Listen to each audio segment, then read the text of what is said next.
ever wondered what the last thing you'd think about if you were in an airplane and it broke apart in the sky and it was falling while you were still in the seat? Because there's this one 17-year-old girl who didn't have to wonder. She remembers. Yeah. My name's Tanya, and every week I sew a few stitches while I tell amazing stories about extraordinary women. Women who have survived things that most people thought impossible. So today, I want to tell you about a girl who literally fell from the sky. Yeah. It was Christmas Eve, and 17-year-old Julianne Koepke had spent Christmas with her family in Lima, Peru. She and her mother were headed home. Her father couldn't make the trip. He was already back at the research station deep in the Amazon rainforest. Yeah. So they hugged their family goodbye, and they walked through the airport and boarded a small commercial flight. Just another flight home, or so they thought. Julianne loved airplanes. She wasn't nervous. She even had a window seat. Imagine that. For just a second, you're 17, Christmas is over, and you're looking out the window, watching the clouds drift by, thinking about sleeping in your own bed that night. You have absolutely no idea that in less than an hour, your life will become one of the greatest survival stories ever told. So the weather started changing, dark clouds and lightning in the distance. Passengers looked out the windows, and some were nervous. Others weren't paying attention. The plane kept flying, and then, without warning, the turbulence became really violent. Not the kind where your drink spills, the kind where luggage starts flying. People are screaming, and flight attendants can't stand up. The plane was being thrown through the air. Julianne later remembered seeing lightning so close, it looked like it was exploding outside of her window. And then there was an enormous flash, a deafening crack. Lightning struck the airplane.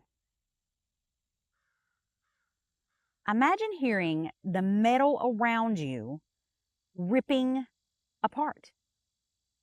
The aircraft literally broke into pieces. 10,000 feet above the Amazon rainforest. People, seats, suitcases, everything was ripped into the sky. And then something unbelievable happened. Julianne was still strapped into her row of 3 seats when she was thrown from the airplane. Not 100 feet, not 1,000 feet, 2 miles. I can't even picture that. Nope. So she was a 17-year-old girl falling through clouds, still buckled into her seat, spinning towards one of the most dangerous, largest rainforests on Earth. She says she remembers seeing the jungle below and then nothing. When she opened her eyes, it was daylight. And she was lying on the jungle floor, still alive. She had a broken collarbone and a deep cut on her arm. Her eye was swollen shut, and one shoe was gone. Her glasses were missing. And the silence. Can you imagine the silence? No engines, no voices, no rescue helicopter, just insects, birds, and miles of rainforest. I can't. I just can't. Her first thought wasn't, how do I get out? It was, where's my mom? So she started calling out to her, and there was no answer. So she looked around, and there were pieces of the airplane scattered everywhere.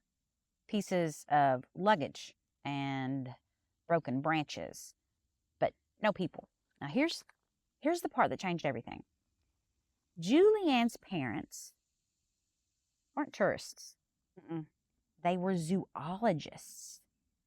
They had spent years studying the Amazon. And since she was a little girl, they had taught her one simple rule. If you ever get lost, find moving water, because streams become rivers, and rivers become villages, and then villages become people. So she started walking. Not because she wasn't terrified. She absolutely was terrified. She walked because staying still meant dying. Day after day, she followed a little tiny stream, and she drank from it. She slept beside it. She crossed it over and over. She survived on almost nothing. Mosquito bites covered her body, and the tropical heat never stopped. She was exhausted, and she was in pain. And every morning, she got up, and she took another step. After several days, her injuries became infected, and she found gasoline in an abandoned boat and poured it into the wound, because she had once seen her father use fuel to kill parasites in animals. It worked. She saved her own life. On the 11th day, 11, she found a small logging camp. Nobody was there. I can't imagine finding it and there be nobody there. That would be really irritating. No people. They're gone. So she waited. Now, eventually, the workers returned. And at first, they thought they were seeing a ghost. They fed her. They treated her wounds. And the next day, they took her to safety. Out of 92 people on that flight,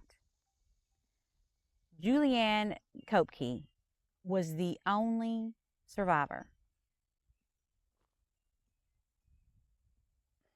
I've thought about her story a lot. People say, I could never survive something like that. But maybe that's because we're asking the wrong question. The question isn't, could I survive 11 days in the Amazon?